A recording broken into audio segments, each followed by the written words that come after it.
What's good? What's good? Let me see. Let me see. Shout out to everybody in the building. Shout out to Sparks Visual, Chris Partlow, Dro the Mob, Rocky Snow, NC, what it do, Tony Bands. Make sure y'all subscribe to my moderator pages. Appreciate everybody tapped in. This made me alive. I'm the host Big D. Happy Saturday, motherfuckers. Y'all turned up? Y'all turned up? I ain't even cracked this shit yet. Happy Saturday, y'all, man. What's good? What's good? Yeah, man. I just jumped on this live. I got a nice. I got a little live put together, man. Just came from the little smoke shop. About to do a reaction to these, so I might have to change the title. Lil Durk. So far, I opened this motherfucker pack. This shit strong as hell. Like hell, nah. It's like these old generic ass shit, man. But yeah, shout out to Lil Durk, man. These are signature hand rolled. They cost the same as a pack of backwoods, man. $10 out here in California. I just grabbed these just to try it, man. You know what I'm saying? So make sure y'all smash that like button on the way in. Hit that share button. Subscribe. We about to get right into it, man. Knock out some of this news. RP Young Dolph. Shout out Mia Jaye. Let me see. Shout out to Tony Bands.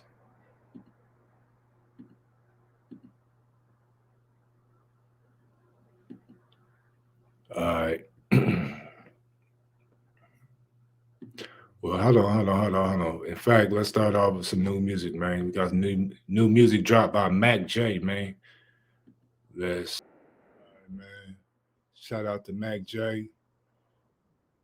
RP Briss, man. That's a new joint, man. He just dropped a new album, man, called I Should Have Been Dropped This.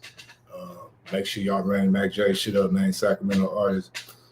Shout out to everybody in the building. This made me live and host Big D. All right, so here go my reaction to the hand rolled signature sweet aromatic Lil Durk 5 natural leaf cigarillos. You get 5 of these. They cost the same as a backwood pack.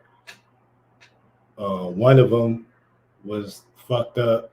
These motherfuckers dry as hell. They ain't already, like how backwoods is, but ain't too bad. I ain't gonna do too much, man. But yeah, shout out new Lil Durk, man. Want y'all get y'all a pack and try these. Shout out to everybody in the building. This made me the live. I'm the host Big D. I'm gonna get through this news and then I'm gonna play this Mia Jaye. That's Young Dolph wife, man. She spoke out. Very rare that she speak out, man. She got a lot to say, you know what I'm saying? So, but we're gonna do that towards the end of the live, man. I'm gonna knock this news out. I got I got some tree delivery coming and shit, so I gotta be looking out for that. But yeah, man, smash that like button if you haven't already smashed the like button. Shout out to that Beezy. Make sure you subscribe to that Beezy page. Make sure you subscribe to NC page. You know what I'm saying? Make sure you subscribe to Dro the Mob, man, and all the rest of my moderators. All right, let's knock out some more news. All right, we got some bad news, man. We got some. It ain't funny, man, but all these OGs, man, they raining down on y'all because y'all used to do a whole bunch of out of pocket shit back in the day, man. Not saying that this person is guilty of it. It's just allegation so far, man. Music mogul L.A. Reid sued by Drew Dixon on claims of sexual assault. You know what I'm saying? As you see, it's a lot like Bill Cosby, Russell Simmons allegations. R. Kelly went down for it. Bill Cosby went down for it. Shit. Everybody, man, is in danger. This is off thesource.com, the Source magazine. Music mogul L.A. Reid sued by Drew Dixon on claims of sexual assault and harassment during their Arista days. So this is some throwback shit. She going way back, you know what I'm saying? And L.A. Reid, music executive and former president and CEO of Arista Records, Epic Records, the Island Def Jam Music Group, and co-founder of LaFace Records, has been sued by Drew Dixon A former Arista executive based on accusations that he sexually harassment and assaulted her in 2001. God damn, it's more than 20 years ago. All right, this is off the source.com. Drew Dixon, a prominent former A&R music executive and now activist, filed a complaint on Tuesday in the United States District Court of Southern District of New York, claiming that Reed sexually assaulted her on two occasions in 2001 and destroyed her career after she rejected his advances. Dixon has brought her claims under New York's adult super, uh, I mean, under under New York's Adult Survivors Act, which allows alleged victims of sexual offenses for which the statute of limitations has expired to file civil lawsuits during a 1 year period from November 24th, 2022 to November 24th, 2023. Dixon, who also accused Russell Simmons of sexual assault and harassment, is a board member at New York University Clive Davis Institute of Recorded Music. She formerly served as director and A&R of Def Jam Recordings and vice president A&R at Arista Records. She has numerous major hit records to her credit and was an industry star on the rise. Notably, Dixon is credited for a classic duet with Method Man and Mary J. Blige on "You're All I Need," back during in the Def Jam days. In December 2017, Dixon went public for the first time on her claims of sexual assault and harassment. She has suffered in the music industry in New York Times article, and she was the main subject of a 2020 HBO documentary on the record, which documented her decision to come forward with her claims of sexual harassment and assault against Russell Simmons. And she also mentioned Reed. Dixon claims Reed began harassing her shortly after he becoming president and CEO of Arista Records. She alleged that during a flight on a private jet in 2001, he groped her, kissed her, and digitally penetrated her without consent. She further alleged that the same year, Reed offered to give her a ride home so they could discuss work there. With his driver also in the car, Reed allegedly kissed her and groped her and then digitally penetrated her without her consent, notwithstanding her attempts to push him away. Dixon alleged that after these incidents, Reed continued to harass her, including frequently inviting her up to his hotel room at the Four Seasons and calling her late at night. She alleges that as she rejected these advances, he grew angrier and angrier, and she soon found her budget slashed, her artist and music rejected by Reed, and her career derailed. Believing that Reed would only continue to punish her further for rejecting his advances, Dixon left Arista and attended Harvard Business School. Reed re-signed as president and CEO of Epic Records in 2017 following the sexual harassment claim by a former female assistant. Epic reached a settlement with the assistant later that year. He has since gone on to launch the Hit Code label and as well as Mega, a music collective. So yeah, man, that's the latest on L.A. Reid, and some more sexual allegations, man. But he just being sued. This ain't criminal. Shout out to everybody in the building. This made me live in the house, Big D. What's up, Chris Partlow? I see you. I see you. All right, man. Yeah. Let me see. All right, man. So, as I said in my previous live, man, YSL, Young Thug, man, Young Thug, they using lyrics against him. Meek Mill has reacted to Young Thug lyrics being used as evidence. Let's see what Meek Mill got to say, man. Shout out to Sparks Visuals.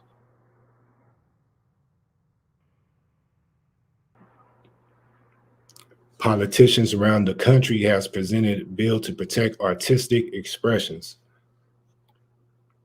Meek Mill took time away from promoting his new joint, Too Good to Be True, with Rick Ross to address ongoing illegal issues involving Young Stoner Life label founder Young Thug. Earlier this week, a judge ruled Fulton County, Georgia prosecutors are able to use Young Thug's lyrics in the rapper's RICO trial. The judge said prosecutors could present 17 sets of lyrics performed by Thug and his co-defendants as evidence. Damn. I'm conditionally omitting those pending lyrics dependent upon the subject to a foundation that is properly laid by the state or the proponent that seeks to admit that evidence. Meek Mill seemed to address Glanville's read on social media posts in addition to Dream Chasers leader, also mentioning another Atlanta area rapper by the name of YFN Lucci faces a RICO indictment in Fulton County as well. Locking us up for rapping got me scared to do an interview. Meek Mill tweeted on Friday, November 10th. The Philadelphia native added free Jeff, free Lucci. Previously, Meek Mill expressed his belief that Young Thug will beat the RICO. Uh, Meek Mill has his own history of dealing with American justice system. He was convicted on drug and firearm charges in 2008. However, he was later pardoned by the Pennsylvania Governor Tom Wolf.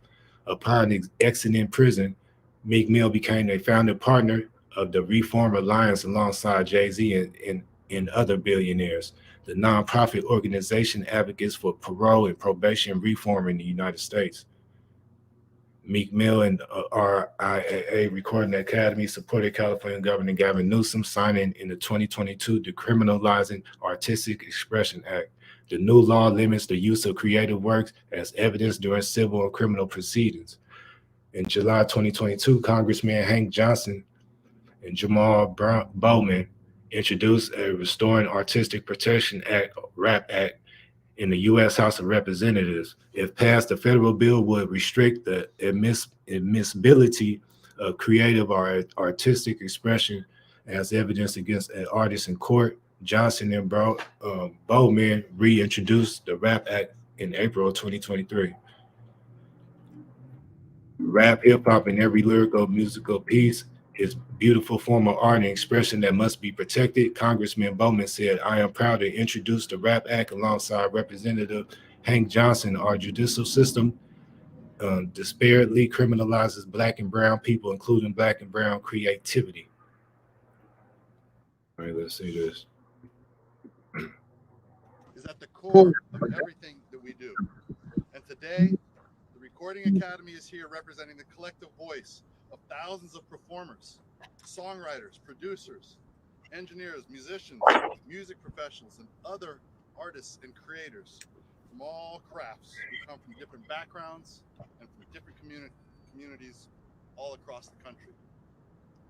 Our mission, our responsibility is to protect creators' rights and advance their interests on important music and artistic creation policies. Today, we're specifically focusing on the reintroduction of the Restoring Artist Protection Act. This act protects the First Amendment rights of artists nationwide by significantly limiting the use of an artist's lyrics as evidence in criminal proceedings against them.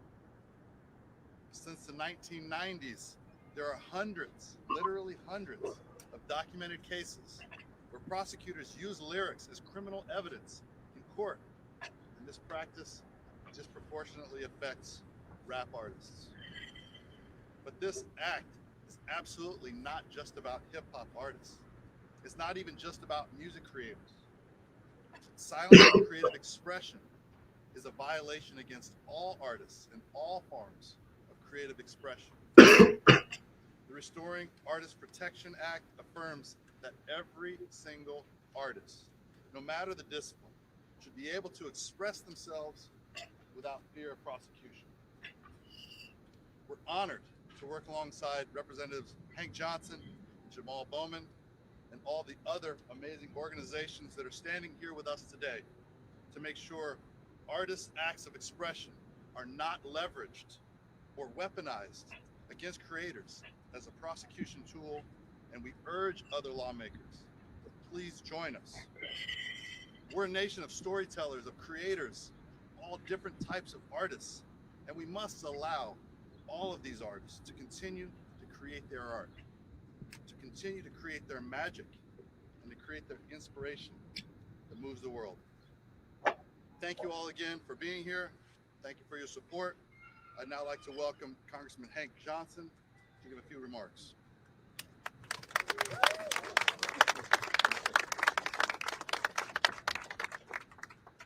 Thank you, Harvey, for that kind introduction, and thank you all for being here today And thanks to the many organizations supporting this legislation, particularly the group here today, the Recording Academy, two-time Grammy nominee and chair of the Academy's Black Music Collective, Mr. Rico Love. Where you at, Rico? Rico Love is here. All right, man. Shout out to everybody in the building. This made me the live and host Big D. Just to watch that shit. But yeah, man, that's what's up. Got some other news, man. Drake reportedly questioned for hours during disposition regarding Delhi Astroworld tragedy, man. Y'all remember the Astroworld tragedy where stampede happened, you know what I'm saying? A lot of people lost their life at the what's that nigga name? I don't know. That rap nigga name, man. I don't know. I don't listen to him. What's dude's name? He with Kylie.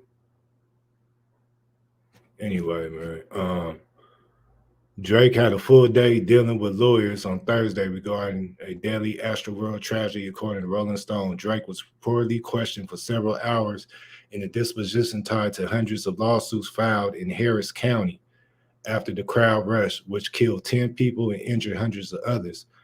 The sources couldn't comment further beyond confirming that the disposition happened due to a rigid publicity order that's preventing them from speaking about the details of the case. When reached for comment, the representative Drake said, I can't see that, but yeah, man, that's the latest on Drake. Shout out to everybody in the building. This made me the live. I'm the host, Big D. Make sure y'all smash that like button, hit that share, subscribe. Hold on, y'all. Hold on. Yeah, make sure y'all hit that like button.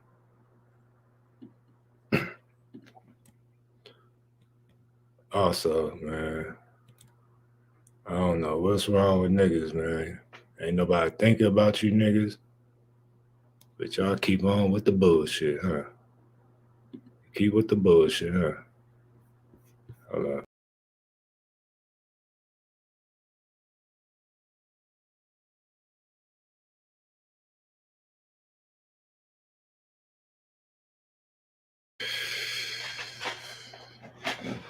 All right, man. Let's get on to something else. Let me see. Hey, we got some more new music drop, man. We taking it to the East Coast right now, man. Brand new Dave East and Vado, De Niro and Pesci, man. We know the Gambino family, man, just got took down. You know what I'm saying? So let's check out this new music from Dave East and Vado, man. Both of them very lyrical, man. They both get busy. If you ain't up on Dave East, if you ain't up on Vado, I advise y'all check them out, man. Yeah, man. That's that new Dave East and Vado, De Niro and Pesci, man. I better get up on it. That's a good combo, man. They should drop a mixtape or something. You know, I definitely stream that. Shout out to everybody in the building. This made me the live. I'm the host, Big D. Shout out to all my mods, man. Hopefully everybody having a motherfucking good weekend. You know what I'm saying?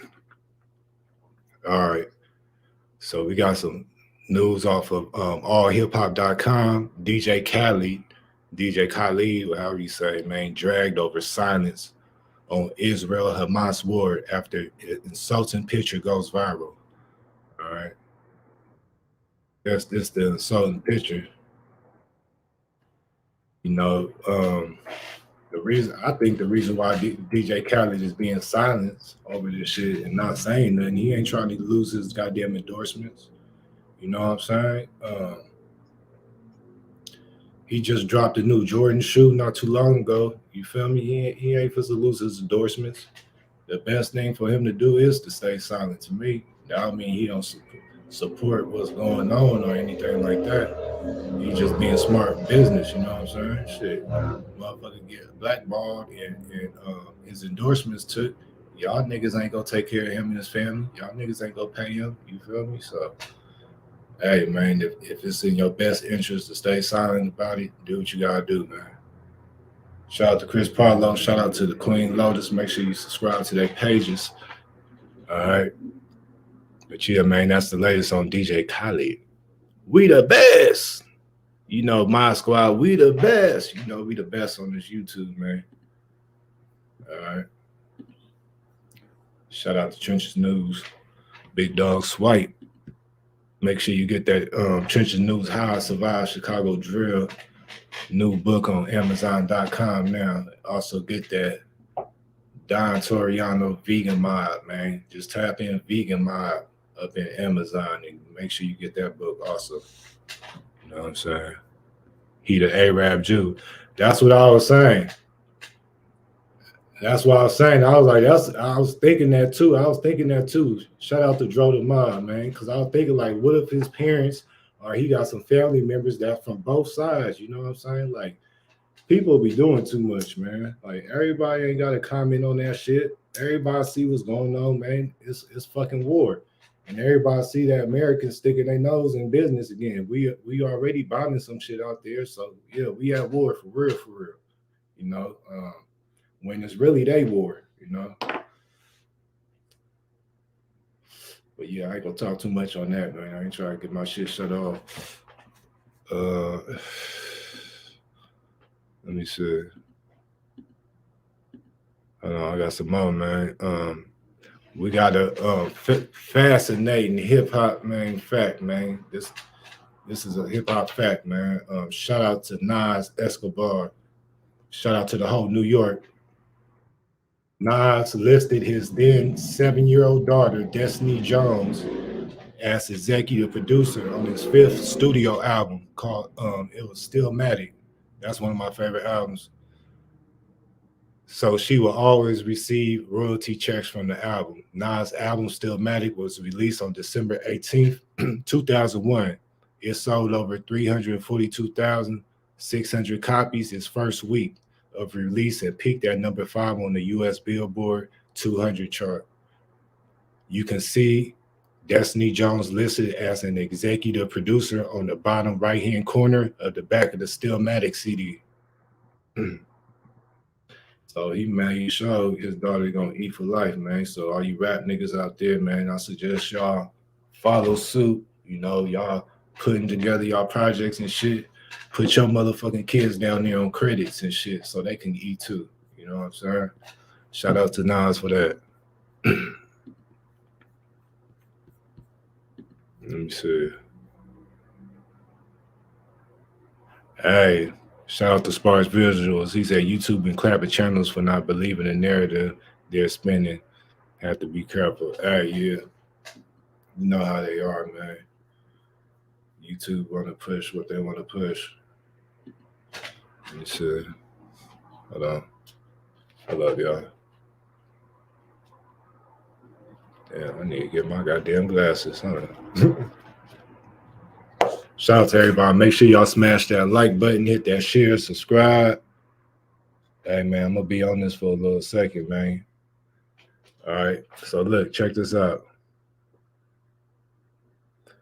We've been this is an update on that Keke Palmer situation, the R&B songstress, you know, where her baby daddy putting hands on her. You know, we have actual footage, well, still shots, you know, of him abusing her. You know, they had cameras in the house. All right. So this is off X, off Twitter, X, whatever you want to call it. I still call it Twitter. You just call it X. That's whack. Keke Palmer has included security camera footage in her restraining order application against her former boyfriend. Not only did he physically abuse her many times, but he also did it while she was pregnant with their son. All right, you can see these pictures. Like he choking her, throwing her on the couch, shirt off, forcing her upstairs. This nigga crazy. Jackson, that include destroying my personal property, including diaries and prescription eyeglasses, throwing my belongings into the street, throwing my car keys to prevent me from driving away, hitting me in front of our son, spewing profanities about me to our son, threatening. This nigga just a whole ass sucker. Yeah, man, that's the that's the latest on Kiki Palmer situation. She a beautiful young lady, man, and she make good music. That's fucked up. Somebody need to beat that nigga ass. That's that sucker shit. Let me see. Shout out to everybody in the buildings. Made me that live and that was a big D. All right. Nicki Minaj, man. Nicki Minaj. Nicki Minaj details Percocet addiction, man. So she had a Percocet addiction. You feel me? That's probably why she was doing all that crazy now. All right, this off mediatakeout.com. Make sure y'all smash that like button, hit that share, subscribe if you ain't subscribed to my channel. I appreciate everybody tapped in. Nicki Minaj details Percocet addiction. All right, she off them perkies. Nicki Minaj opened up about her past addiction to Percocet. According to Nicki, she did not know the prescription pills were addictive. Everybody rap about it. No one told me that this was a narcotic that was addictive, she told Vogue. Luckily, I was able to ground myself, but once an addict, always an addict. It ain't funny though. But, I feel like if you've ever experienced addiction to anything, which I have, you always have to think twice and three times about the choices that you make. All right. So it looked like she got a whole article in Vogue magazine. This is her on Instagram. Okay, okay. I've had a lot of time to figure myself out. The idea of accepting what you can't change, it just never clicked with me before. Now I understand. At Nicki Minaj says the rapper has been an exponent of body positivity since the beginning of her career, vaunting her own curves and urging women of color, especially, to feel proud of theirs. For Vogue's December issue, at Nicki Minaj opens up about her highly anticipated new project, giving birth to her son amid the isolated unease of pandemic and feeling at peace with her body. Something that encouraged in others women to do. Tap the link, blah blah blah. All right, man. What's the latest on Nicki Minaj? Shout out Nicki Minaj, man. Check out that Vogue magazine if y'all want to read the whole article on her. He said, first time I see Perk get crackhead shakes. That's crazy. Yeah, Cap. You know that's Cap. I never knew that Perk was addictive. I'm quite sure she asked her partners and shit, man. Her partners like, girl, you better take those, girl. You gonna feel good. No. But yeah, man. Let me see.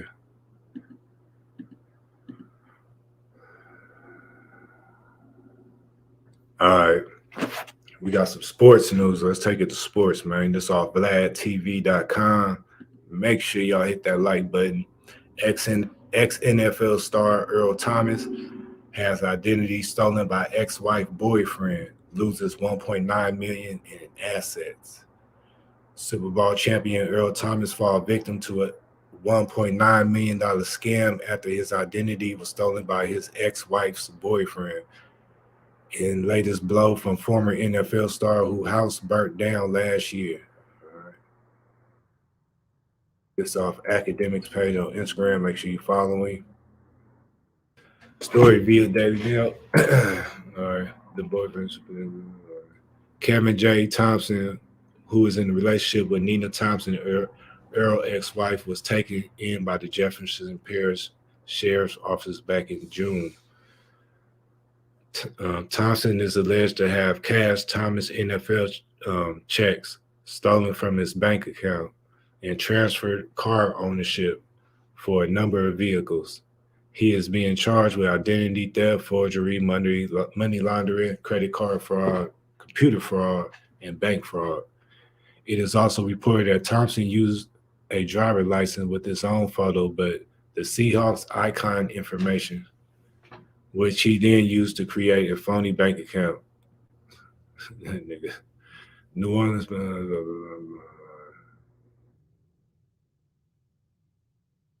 All right, Thomas bank account.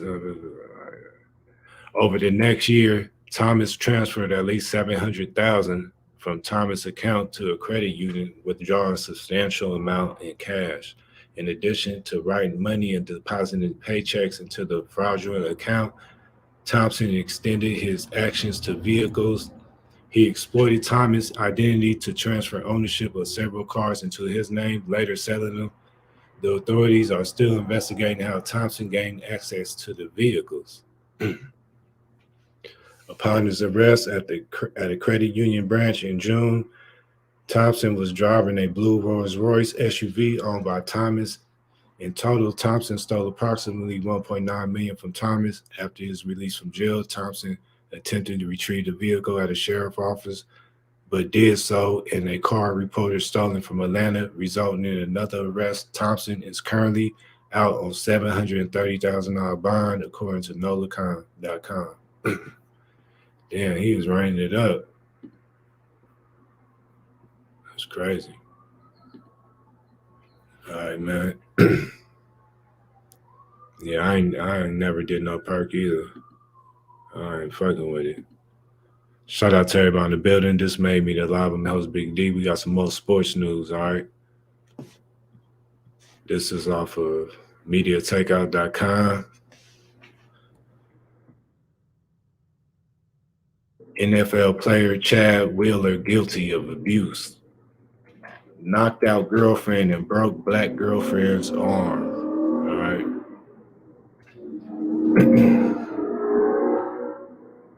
Former Seattle Seahawks offensive tackle. Damn, this nigga.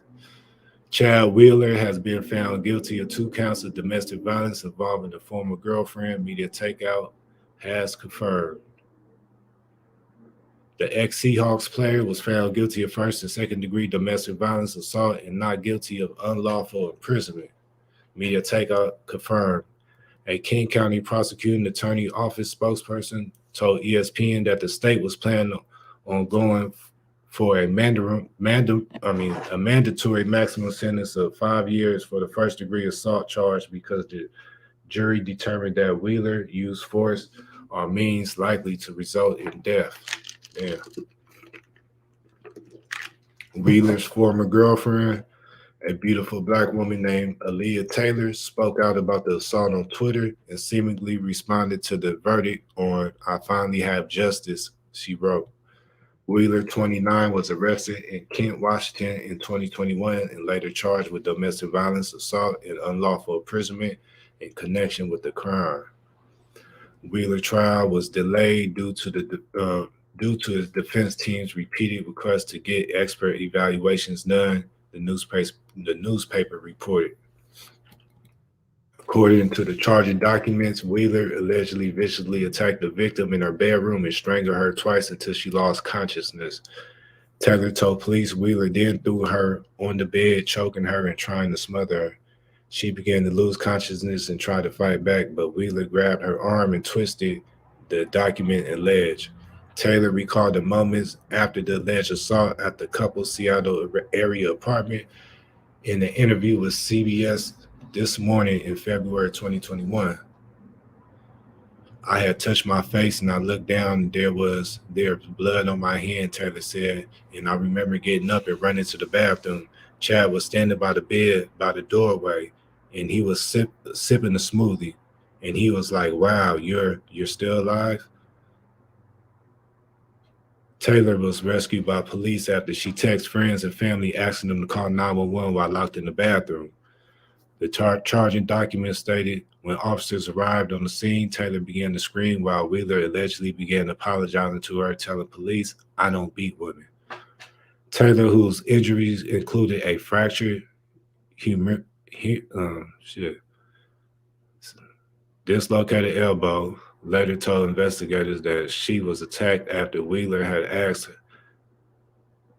her to bow to him and she refused. Damn, this nigga, what? All right, man. That's the latest on him. That's crazy. It's some crazy shit. All right. Let me see anything else on sports.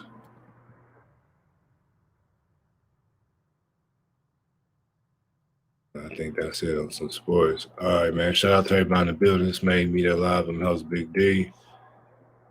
All right, we got some Chicago news, man. Illinois news. All right, this is all MediaTakeout.com. Dalton, Illinois, man. I heard that name before.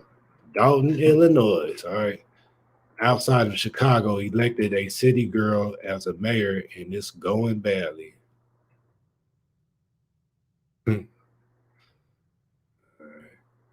Dalton, Illinois is a small, mostly black middle class suburb outside of Chicago. It's a quaint and safe place where black people move to escape the hustle and bustle and violence of Chicago. 2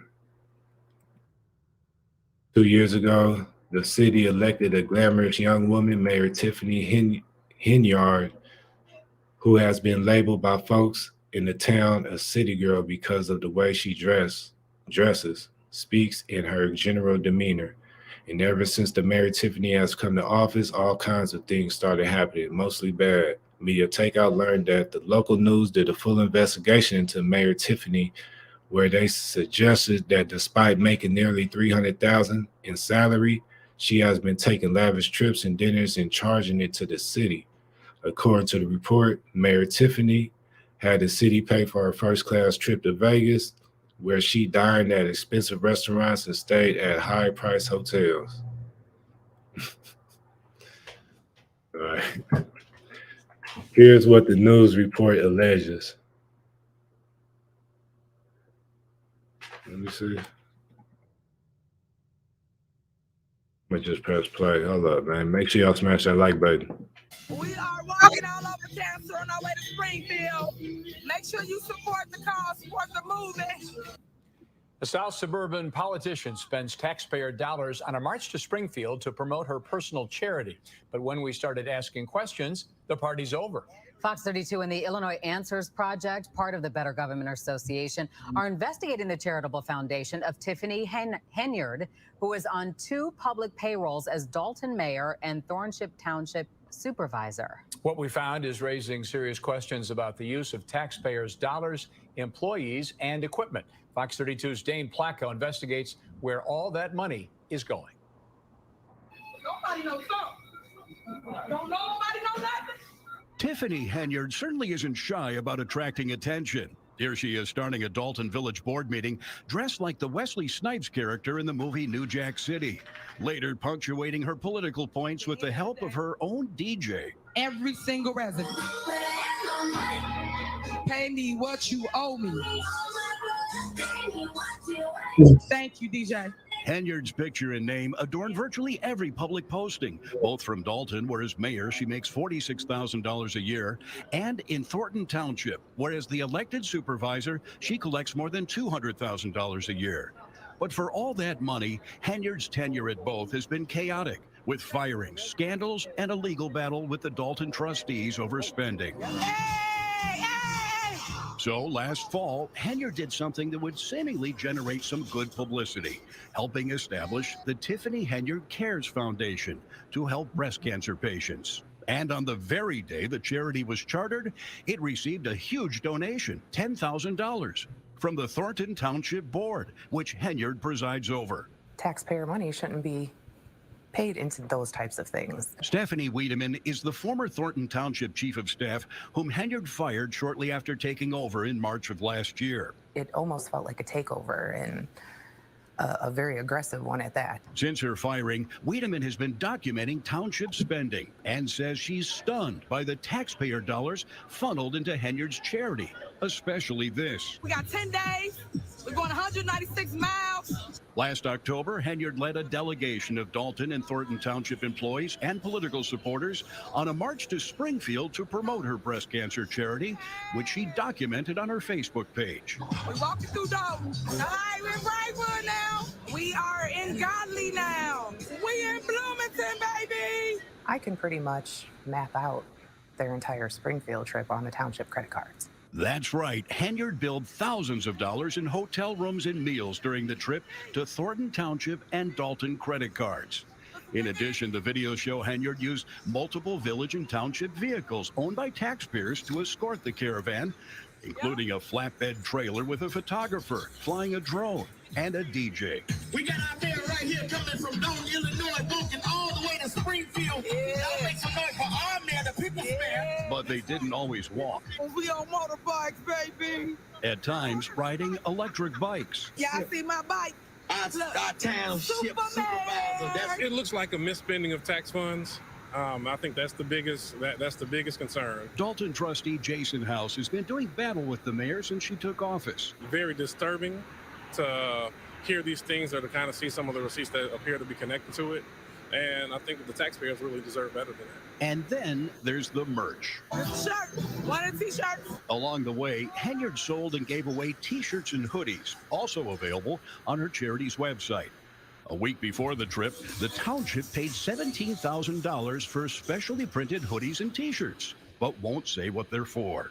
I think that everything she has initiated has been something to promote her, something to get her name in household, something to get people to buy into voting for her.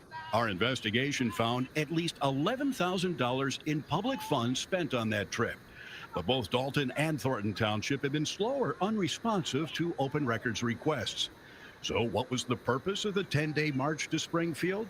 I have created a bill, which we're going to speak before the Revenue Committee, to give everybody $5,000 on their income tax when they file, if you are suffering from cancer. A noble goal, except the Revenue Committee wasn't meeting when the group arrived in Springfield.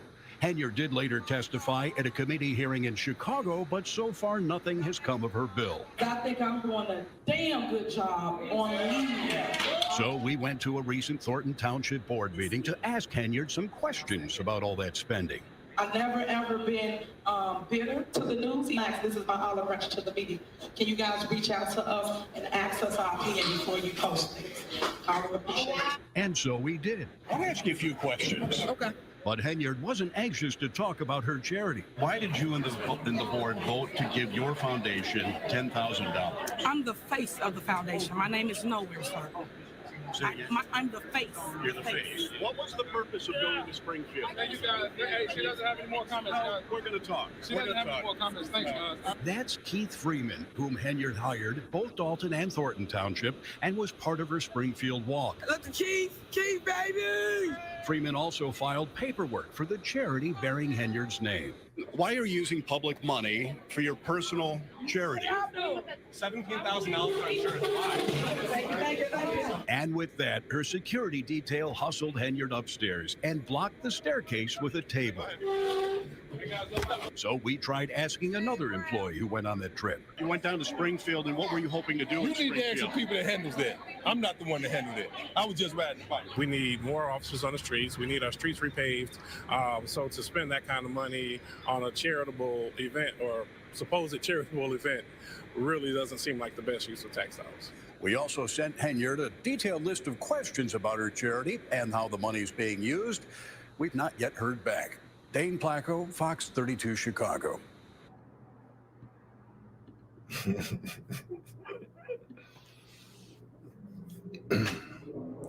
Shit, they voted her in. Shit, she just using, she using up what she can, man.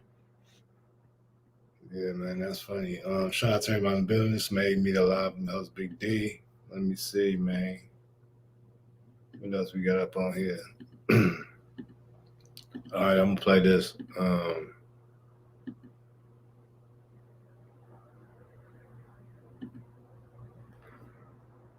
right, RP Young Dolph, man. This is I Am Mia Jaye on Instagram. Make sure you follow her. This is Young Dolph's wife.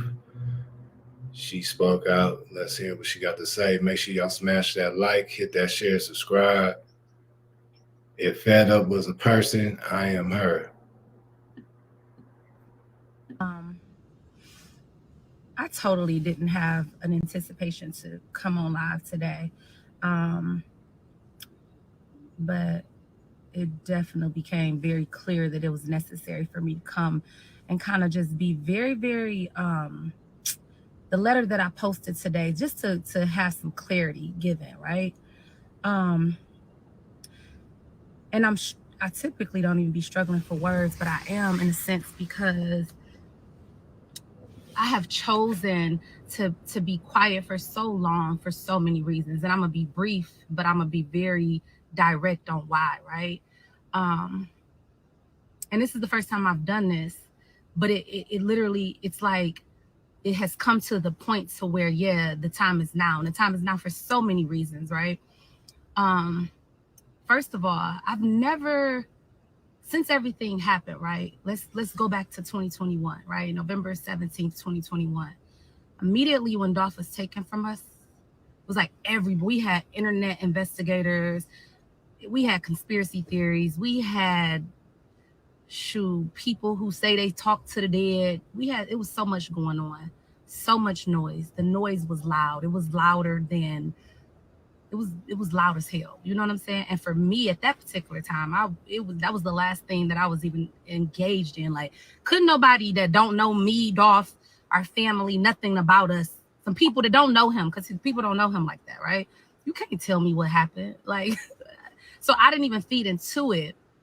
However, it did two things. On one hand, it helped a lot. It was so many people who, that public cry, right? That everybody just showing their support, everybody who was just down, everybody who was up there calling the DA's office, the police department. It was so many people just who was hurt and who was demanding justice that helped things to progress along. So many people that was like, look, we gonna be our own detectives, right? It's like beauty in everything. You know what I'm saying? Like, and then it's like, not so beauty in, I can't even hardly get my words right. But basically I'm saying, like, that was the pro in that situation. There was so many people invested and to make sure that we figure out what happened to him, right? But then on the flip side of that, you got people who clout chasers, who just want clicks and likes and want to make money. So many people made so much money off of Dolph, you know what I'm saying? Like him being taken from us just for clicks and likes and making up shit, saying stuff like, y'all have no idea, because I did, like, it's only if you've been rocking with me, if you've been supporting me, and I thank God, y'all. When y'all see me strong, it ain't because I'm so strong. I've been saying that for a long time.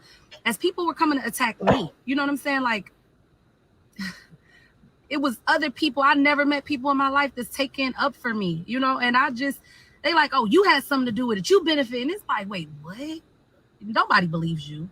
And then to see people supporting the narrative and not just attacking me, attacking his family, his aunt, his sisters, his brothers, people who really love Dolph hands down for reasons way more than just making music and money and what he can do. People who genuinely love him because he was a lovable person, attacking these people.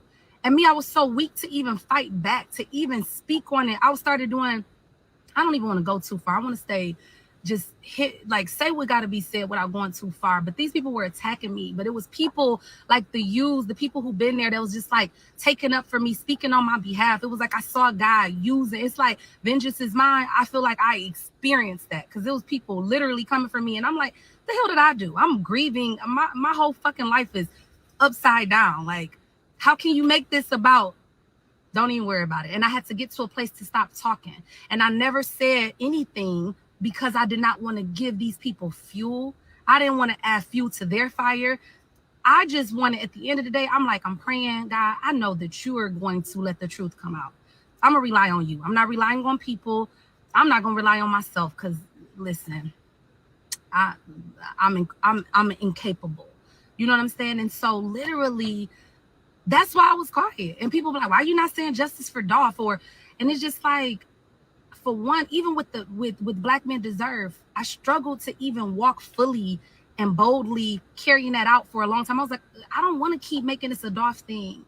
I don't want to keep, I don't like how this makes me feel. It makes me feel uncomfortable. I don't want to keep having this conversation. I don't want to keep talking about men getting killed. I didn't want to do none of this stuff. Like, it was just, didn't want to do it. And the reason I didn't is because it didn't make me feel good.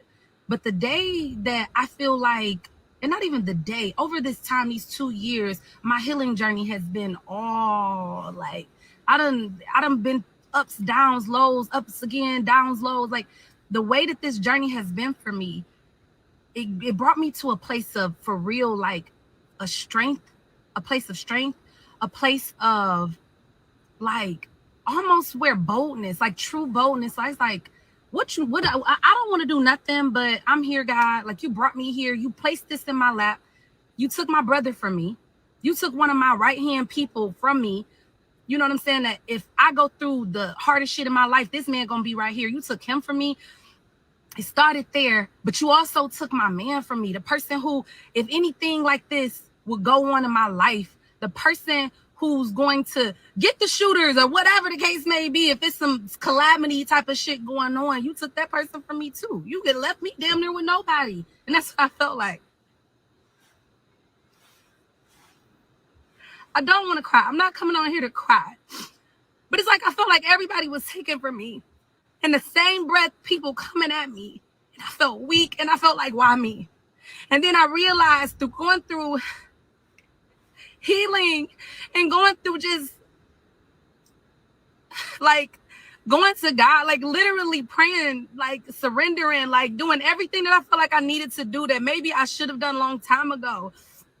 Once I did that and I literally just submitted and I just like really pulled back and stopped trying to look for every fucking body else to be my damn defense team, I started to feel stronger. I started to feel like I ain't scared. I started to feel like fuck fear. Because at the end of the day, it's like you was given this. It's not by chance that you was given all of this. It's not by chance that all of this stuff happened to you. It's not by chance that your brother was taken. It's not by chance that Dolph was taken. It's not by chance that all of these things are happening. I don't understand why. I don't like it. I don't want to do it, but it was like, you got to. And when I accepted the challenge and the charge over my life that I got to be the voice, he can't speak for himself. I got to do it.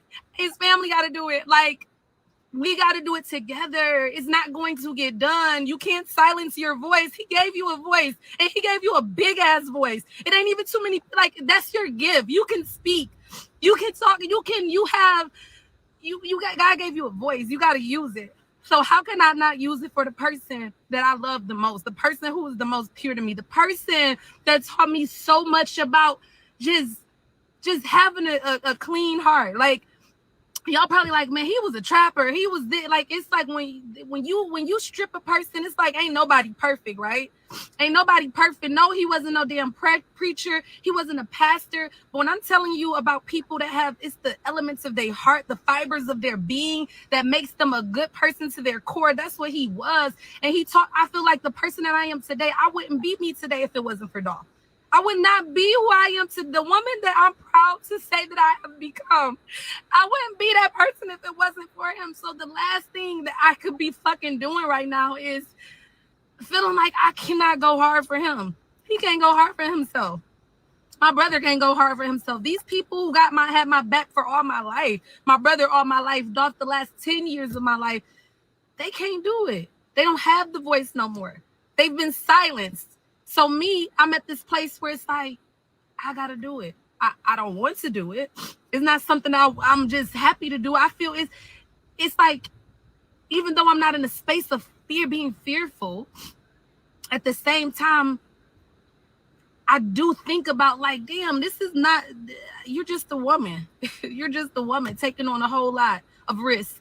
And I don't like it, but I got to do it. And I'm at this place where I'm just like, God, if you got me out here, if you gave me all of this, you placed this in my lap for a reason, apparently. You got to protect me because, listen, I can't be silenced no more. And I'm taking the charge. I'm walking through it. I'm walking in it. So that's where we are today. So now that I'm at this space where I'm like, it's almost 2 years, things are happening that don't make sense. You know what I'm saying? Like communication ain't up to par.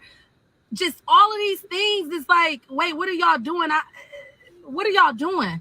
Answers, please. Why are y'all like, I can't even be at liberty to just be so specific for real. But at the end of the day, I mean, we see what's going on. A lot of times when you find out information, I'm finding out too.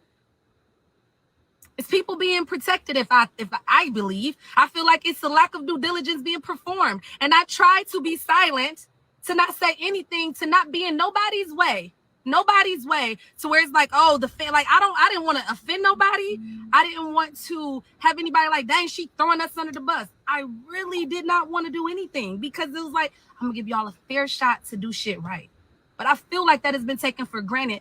And like I said, I just think that it's a place and it's a time for everything. And it probably wasn't no better time than now to even speak up. Like I said, like just the way that people were attacking me, y'all have no fucking idea. If you know, you know. But if you don't, you probably think I'm lying.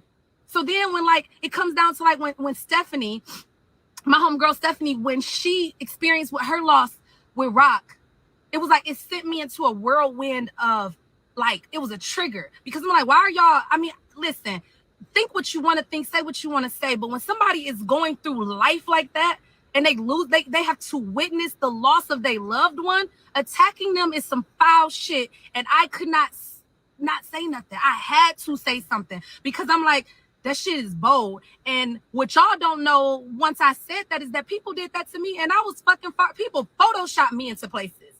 They wanted me to address them and I wouldn't do it. I wouldn't give them the fucking satisfaction to believe that I'm about to give you another click or like or whatever.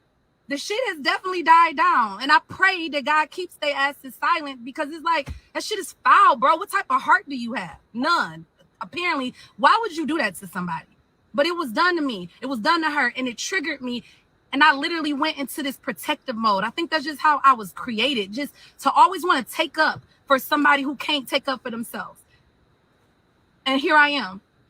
So by me posting what I posted, by me asking people to join in, like I literally want us to get that energy back that when he first was taken from her, how people was up there calling, we can't let up. Because when I saw, shoot, I don't even want to, I got to watch what I put my mouth on. I don't even want to try to manifest anything that ain't intended.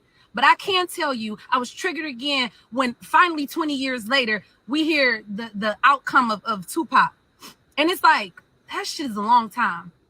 I rebuke that for over here. We not even, don't even think like that because full justice will be served, period. And that's all I'm standing on, period. So I know that it's going to have to take support of not just a couple people. It's like everybody who loved him, every rapper that makes songs about him, with him, yo, you profess your love. I'm gonna need you to stand up. I'm gonna need you to send a letter, make a call, make a post to really demand justice. If you ain't trying to just worry about, you know what I'm saying? If you, I don't want it to affect my situation. If that's where you stand, that's cool. Stand on that. But just know, like, that's some fake ass shit. And I'm not calling anybody out or anything. I'm just saying for every person who say they love Dolph, I mean, I just feel like, listen, stand on it. Stand on it. Every artist that he puts you on, stand on that shit. That's what the time is for. If you don't got the boss to do it, fucking get the fuck out the way. Don't keep trying to use him for clout. Don't make another dollar off his fucking name if you ain't willing to put your motherfucking mouth in places where it deserves to be. That's how I feel about it. I don't care. I don't care about the money. Yeah, you can be like, well, you gonna make your kids gonna get money off the spins and don't give a fuck. Period. Don't care. It's not about none of that for me. None of that for me. The money, you gotta understand. Dolph was such a generous person. If he gave to everybody else, how do you think he was with his family? The people that was there who knew him. So it's like, we're gonna be straight regardless. I don't have to make money off his name. All I will do, the things that I'm doing, it's all in purpose. Black men deserve to grow old. It's not about the money. Never will be for me. And I stand on that. I don't say never, but I can say never. God be my witness. And I say this so much because my authenticity is so many people that's just so full of shit. And I see it. We all see it. But I stand 10 toes down. I don't swear to God. I say, God be my witness. And if I be on some bullshit, you can strike me down. You can strike me down. Literally, you can shut this whole live down right now because guess what? I stand on nothing but facts and business. And at the end of the day, it's not about no fucking money ever, period. And never will be. Never will be. Because the person that I'm going hard for, guess what? This man, it was never about the money. Yeah, he probably talked hella shit like it was, but I guarantee it was never about the money. And that's what makes him so different for all the niggas that's out here, period. It ain't about the money. He ain't caught up in it for the fame. He's talked about it. And I know y'all probably like, well, he made music about it, but he stood on that. It wasn't about the money. And with me, with his family, the people who love him, all we want is justice to be served, period. point blank, the end. So if you fuck with him, share, call, do something, write a letter, let these people know that, listen, y'all got to make some noise. Listen, Memphis, I'm gonna tell you, I say it's like the tale of the twin cities. You got it's real. We don't know all the facts. I'm not about to speak on some shit I don't know. But at the end of the day, it's a small town, and you either on one side or the other. And it's a whole lot of people that got relationships with people in places, right? That's just how shit goes, right? Let's be honest. So if anybody is protecting somebody because you're in a high place and you got a relationship, we want to annihilate that shit, period. And I'm going to call it out, and I'm going to call a spade because at the end of the day, it needs to be done. And I don't think it's too many people who got the balls to say it because it ain't been said. And for me, I had to grow some balls. I'm a female, 100%. And I had to grow some fucking balls to be able to stand up here and not give a damn what comes after. Because once I log off this live, I'm going to still stand down on mine, period. 10 toes down on mine. I mean, a woman and all, don't listen. It's gonna stand firm on it. I'm not scared. I can't be scared. I'm not scared. I've already lost the most precious things in my life. It's like, what is there to be scared of? You know that loss can happen like that. You know what I'm saying? So at the end of the day, all I'm asking is for people, if you love and if you respect, and if you got a little bit of energy left up in you, because life be lifing for all of us. Make no mistake about it. I know what you're dealing with with your life and your family, and just shit be going on. And I don't even mean to burden anybody to ask you to step in on my behalf or on Dolph's behalf or whatever, because that could be seen as selfish, right? But it ain't about selfish. It ain't about none of that. It's literally like, if you got a little bit of energy, if you got some extra, let me make a phone call today. Do it on Dolph's behalf because he deserves it. He deserves to be here and all of that. And for everybody that just, you know, like if that's not where you are, it's cool. Move to the side. But for the people who really want to see justice be served and not let another, I mean, it happens every day. You know somebody, you got a cousin or something. This shit happens every day. Our men be taken off the streets like the shit don't matter. Like, it's literally like, our men be taking, like, it's like your man, anybody watching, your man can leave the house today with an honest job. He just started a business trying to make a living for his family. And literally, guess what happens? He don't make it home because somebody out there that look just like him plotting and scheming on his life. And that shit is foul. It's so fucking foul. When I say black men deserve to grow old, I look at so many other nationalities and they just be old as hell. Like, not to say nobody gets old, but we got it hard. It'd be hard for a young black man to be an old black man. A person I love to see, like how he has flourished, is like Project Pat. It's like, you've seen him in his past, but now to see the mature man that he has become and grown into, that's a blessing. And when I see him, and when I see him trying to reach back, when I see him trying to instill wisdom and all of this different type of stuff that I see him doing, I'm like, that's really what we need more of for our men to grow old, to be able to see like the mistakes that they made, live the life you made, because ain't nobody perfect. We ain't living no perfect life, but you able to like live that version of your life. And then you able to reach back and kind of let a young person know, like, I've been there legitimately. And at the end of the day, man, it's a better way. And this is how. So you could be that mentor. You can be that big brother. You could be that dad somebody never had. And that's what he is to me. That's what when I see him, it's like, man, just nothing but mad respect. And it's others too. Don't get me wrong. Deion Sanders, the same thing. Different scenarios. But it's like these men that grow old, they grow through just life and experiences, and they able to help somebody else. That's what we need more of. But it's not gonna happen if we keep on taking the strongest soldiers out the game. Like, it's like, oh, just plucking them. Like, bro, it's not even that serious. This shit is some rap shit at the end of the day. Dolph not here because of some rap shit. Somebody got mad, or you know what? Let me not even, because I don't know the facts, because the facts are not just plainly clear. But if I were to guess based on the history of things, rap shit, bro. A song or two, some ego shit. No. Let's take that. Let's break that down even more. Ego shit. He not here because of ego.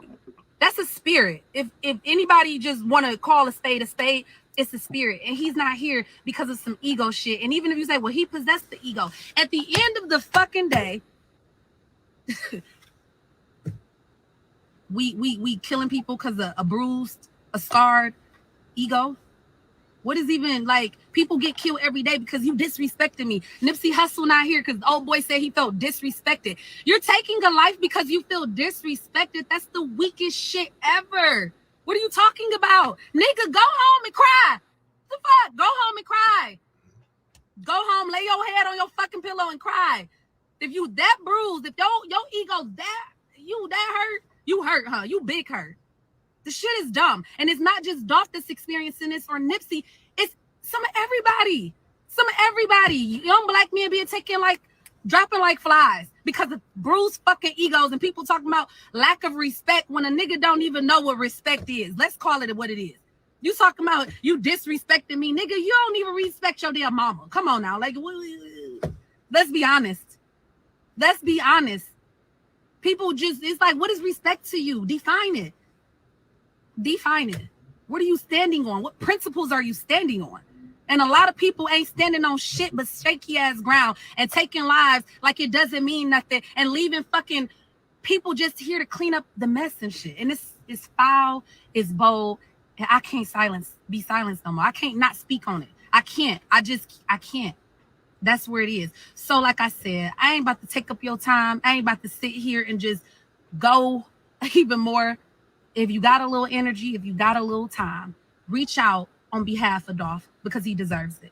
He deserves it for so many reasons, especially Memphis. Memphis, listen, I'm gonna need y'all to stand up because he was there as he always was, and he always did, showing up for Memphis, always showing up for Memphis. And I just be like, I ain't gonna say to Memphis though, Memphis be super supportive, but it damn near be some disappointment there too. Memphis, I'm gonna need y'all to stand up for Dolph, period.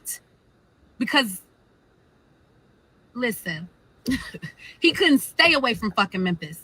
He moved away to get away and still made his way back because of his love for Memphis. So if anybody gonna do some standing up, it's all these places. Texas to stand up, hands down for Dolph. Man, it's so many places. California at stand up. Memphis, listen, it gotta start there because that's where he was taken, looking out for Memphis. So Memphis, look out for Dolph. And I know it's hard. You got to pick a side and maybe a little fearful. Like I'm kind of scared to show up and speak up. I feel you. Pray about it. Make your decision and show up for Dolph. And that's all I got to say. Listen, Dolph Day is on November 17th. The hardest day of the year for me, literally. His birthday is, I can just smile and look at videos and just like, God, thank you for making him. Thank you for planting the seed in his mother's womb, God. Thank you. Because I got to experience him out of that. The day he was taken, it's like the hardest day of the year. The day you couldn't have paid me to believe when I started my day that I was going to end it the way that I did. And he was there, being there for Memphis. He was there, being there for the people, the citizens of Memphis, trying to give back. At the end of the day, you know what I'm saying? Like, he wanted to give. That's what he was committed to doing, is giving back. And as much as that ain't it'd be hard for me to getting that spirit of Dolph. But I say, long live the spirit of Dolph, because I got to tap into that spirit because I know how meaningful that is. And it's like turning a bad day, a painful day, into a purposeful day. That's what Dolph Day is all about. So if you're in Memphis, if you're in Chicago, if you're in Atlanta, tap into seeing what Dolph Day is all about. You can follow them, Dolph Day, Item A Foundation.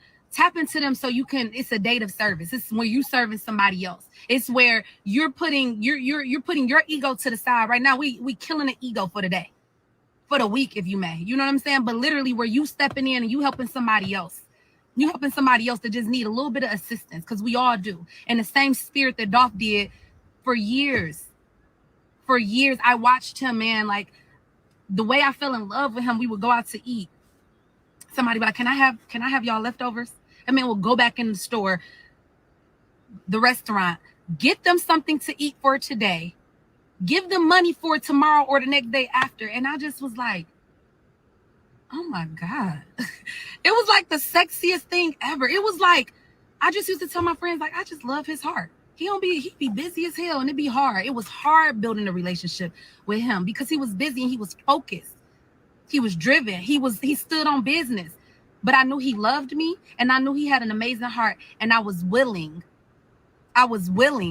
to make accommodations for him and all of that. And I made the best fucking decision I could have ever made in my life, not for no type of fame, money, or anything, because I got to experience a man that was so fucking real. It ain't too many. It's like he was cut from a cloth. Look, Diane, Adolph, I don't know what y'all was doing when y'all made him. I don't call mom pops. That's what I call them. But I'm just mom pops. I don't know what y'all was doing when y'all made him, but y'all cut him from a different cloth. And that's what I'm thankful that I got to experience. That's what I fell in love with. That's the person I fell in love with. All that other shit you can have, but experiencing the most, I used to tell him, like, you like David in the Bible, a man after God's own heart. I always said that to him. And I feel like that's what it was. That's the character. I loved his character, the principles that he stood on. And for that, I'm committed, the type of woman that I am, the type of loyalty, like what loyalty look like. People talk about loyalty all day, but my loyalty is like, to, like, even though you gone, that love that I have for you, that loyalty that I have for you, that honor that I'm having for you, I don't care what my life shit look like. I'm not gonna be in this space forever. I'm not gonna be like a grieving widow or woman without a man, whatever y'all want to call me, put a title on it, whatever you want to call me. I'm not gonna be here forever. One day my life is going to change and be something totally different. Who knows? I don't know. But all I gotta say is that no matter where my life turns, I will always forever, period, honor, respect, and show up for Dolph. Period. It just is what it is. It just is what it is. So, oh my God.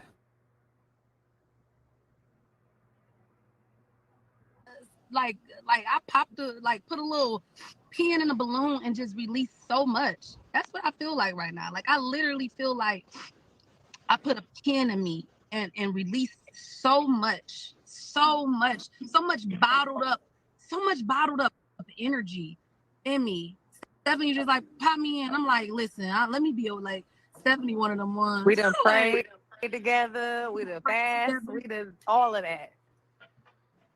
Listen, and this is just where it's brought me. Yeah. And so this is an act of obedience, period. Because like I said, I have not wanted to do this, but I have had to do what I have had to do. Because at the end of the day, he deserves it. And this is what love looks like to me. This is what unconditional love looks like to me.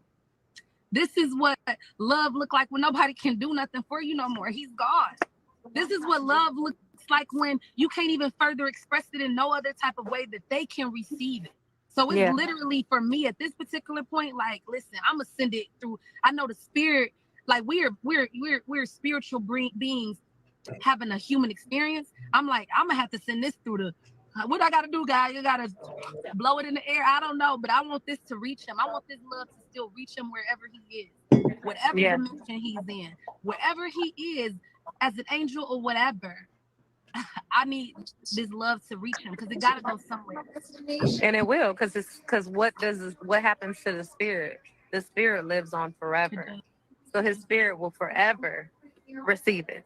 As long as you stay in the spirit, when you communicate to said spirit, to his spirit, to any spirit out there, as long as we stay in the spirit's gonna live forever.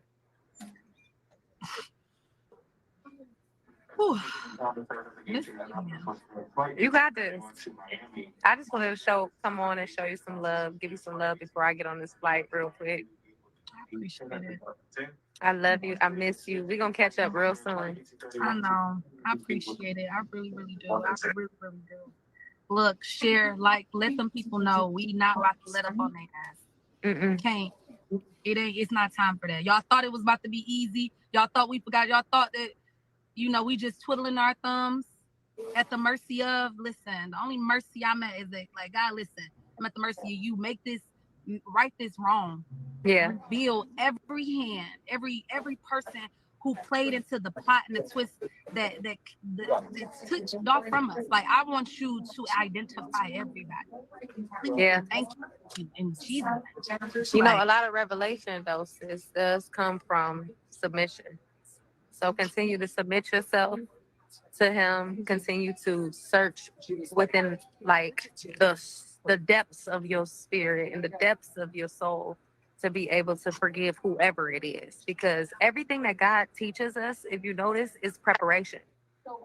So everything that he's putting you through right now, the answers are on hold up because he's preparing you for what those answers will reveal. We want them to reveal who is who did this, who did. Once you find out who, what's going to happen from there is what really truly matters. And so that's the part that once you get that surrenderance, and once you really say it don't matter who it was, I'm ready to forgive them. I'm ready to move forward when that justice is brought to me. Once you get to that level, that's when all the answers, and that's when his death will be vindicated. But until then, it'll be on hold up because he's preparing you. Listen, he's preparing you.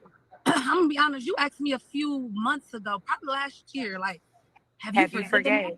I was like, Stephanie, I'm talking to you later. Listen, I don't even know who. I think I told you I don't know who to forgive. So probably until I know who to forgive, then I'll start. But that's the thing. It's not for us to know who. We just have to get to a point where we're so selfless. It's almost like where our walk every day is like, it don't matter who I'm righteous to. It don't matter who do me wrong. So that's a separate thing. But now we get to the point where we're like, it don't matter who has done this, whoever it is, I'm going to get to the point where I forgive them no matter what. And when you get to that point where you're like, I forgive them no matter what, that's when justice will be served.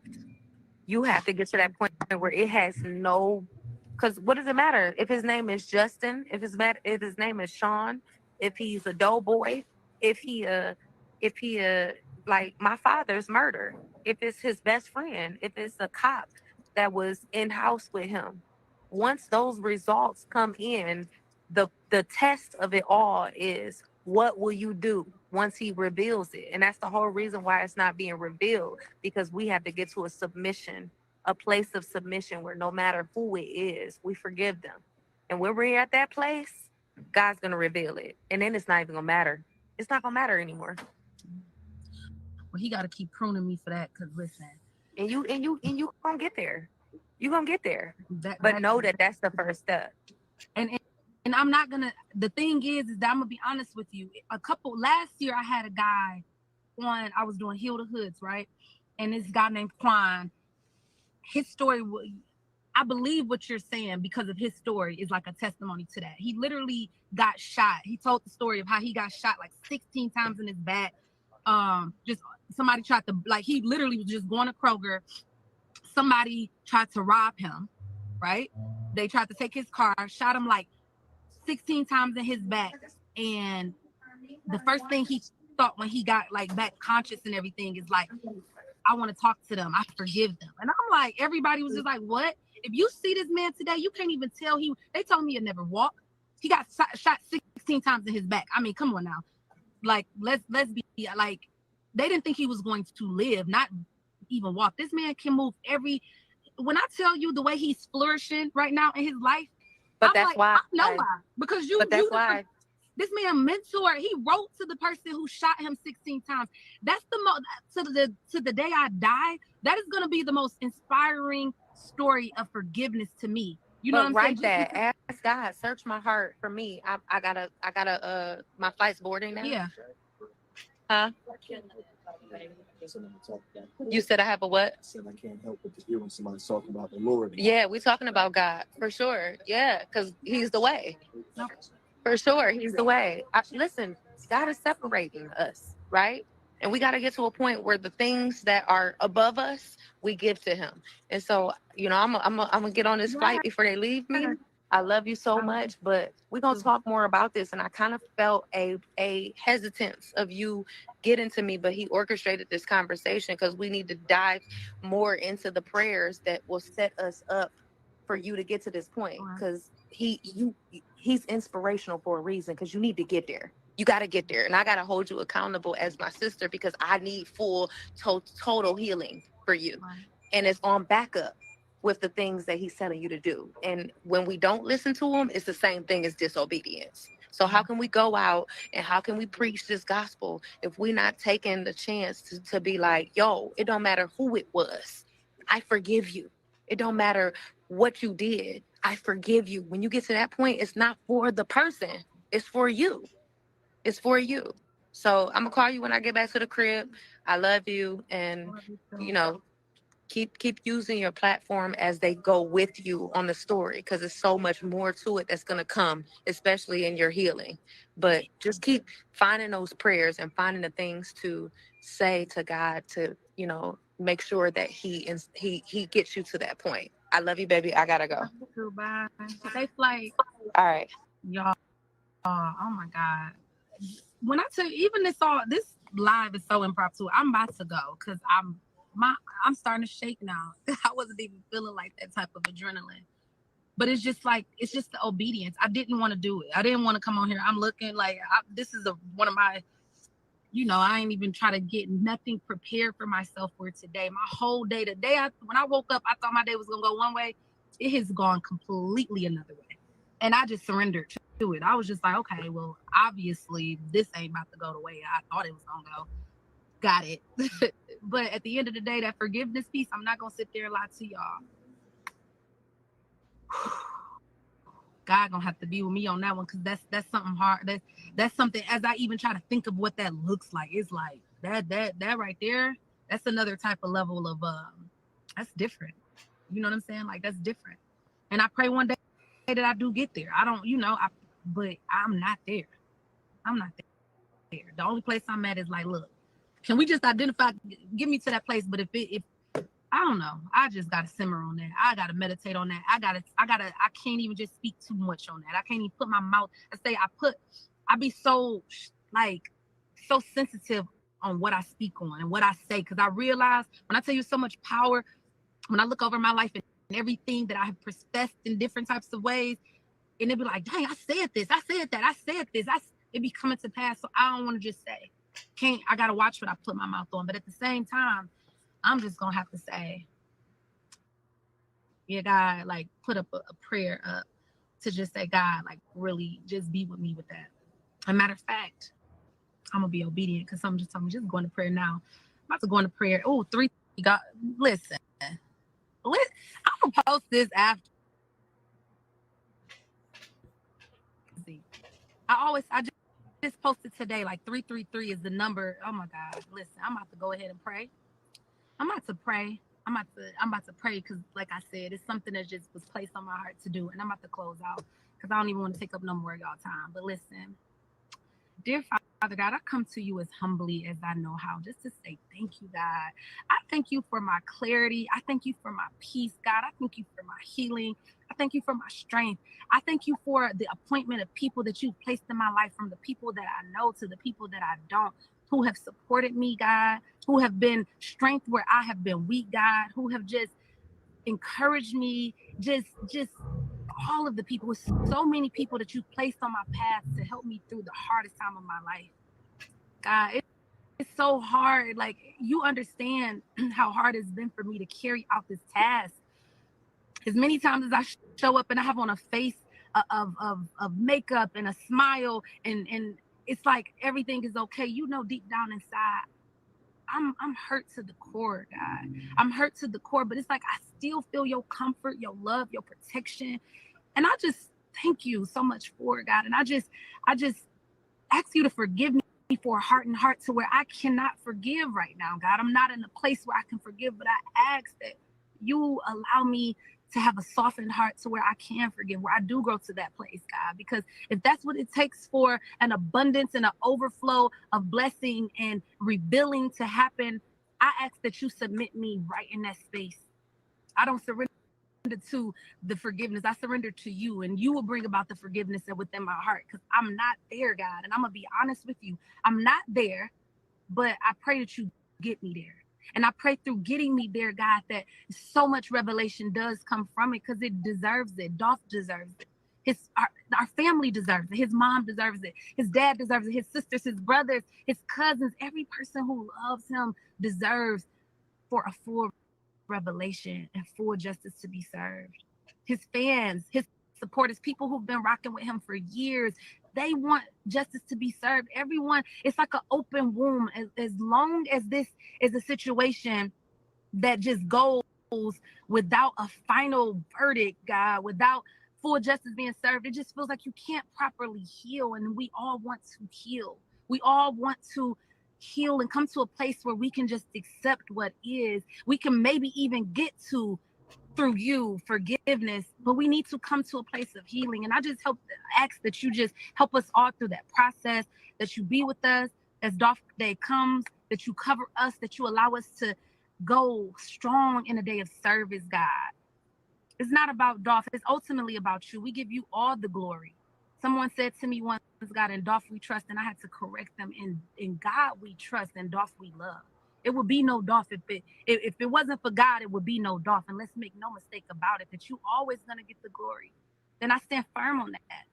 But we will continue the spirit that you allow him to have on this earth. We will continue to carry that spirit out, that spirit of love, that spirit of giving, that spirit of humility, God, that spirit of just charismatic compassion. We're gonna carry that out because that's what it's meant for. That's what it's meant for. I come to you asking for all of these things in Jesus' precious name. Amen. Thank you, God. Thank you, y'all, for joining. Thank you for who stayed on. I hope y'all be blessed for the weekend. I hope I see y'all show up for Dolph Day. And wherever you are, find somebody to serve. And just thank you for y'all time. All right, man. Shout out to Mia Jaye. That's Young Dolph wife, man. Shout out to Mia Jaye. Make sure y'all follow her on Instagram. Dolph deserves justice, and if you stand on that business, do your part and help us get answers Dolph deserves. All right. Dolph Day coming up on the 17th. Excuse me. Shout out to everybody in the building. This made me the live and host Big D. Let's see, man. I'm gonna play a Young Dolph song before I get up out of here, man.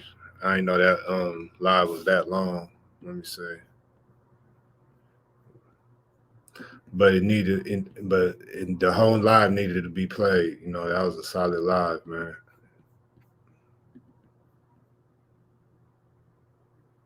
Let me see.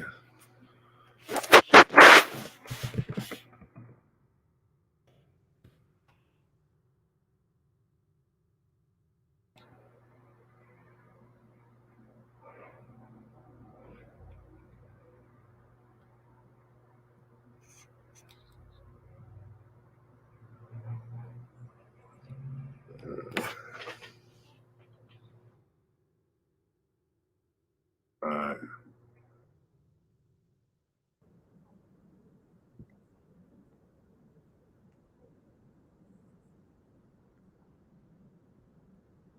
I'm so excited. All right, man. That was that Young Dolph getaway. Shout out to everybody in the building. This made me the live from the whole Big D. Long live Dolph, RP Young Dolph, man. Yeah. I'll stick with the regular backwoods, man, but smoking these right now. See Lil Durk? Y'all fucking with that? But yeah, man. Shout out to everybody in the building. This made me alive and host Big D. Let me do my outro. Appreciate all the moderators in the buildings. Shout out NC. Make sure y'all subscribe to NC page. Y'all heard them, man. Make sure y'all share this live. Shout out to Sparks Visuals and everybody else, all the moderators tapped in, man. Make sure y'all subscribe to NC page. Make sure y'all subscribe to that BZ page and the rest of my moderators. Hold on. Let me see.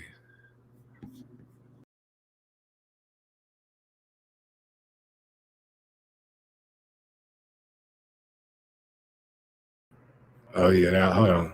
I'm doing my outro. That was the wrong one.